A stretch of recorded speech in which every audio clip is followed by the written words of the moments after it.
Après sa fermeture durant le nouvel an juif de Rosh Hashanah, la bourse de Tel Aviv a ouvert à la baisse ce jeudi matin.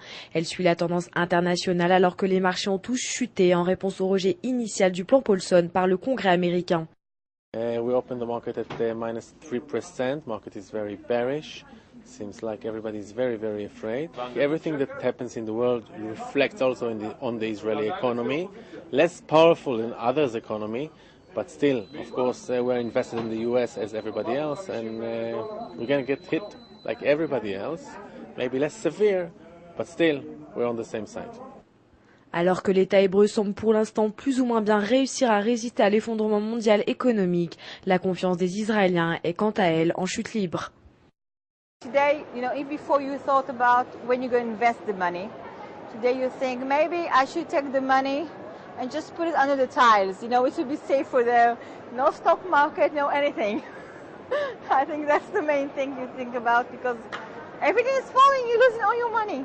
À l'ouverture, la bourse de Tel Aviv a chuté de 3%, puis elle s'est redressée en milieu d'après-midi, après que le plan Paulson, qui prévoit l'injection de 700 milliards de dollars de liquidités, a finalement été adopté par le Sénat. La Chambre des représentants devrait se reprononcer sur le texte ce vendredi.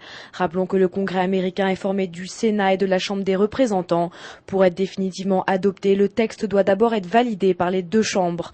Outre l'injection de 700 milliards de dollars pour purger les marchés des actifs douteux, le plan contient aussi des dispositions de réduction d'impôts.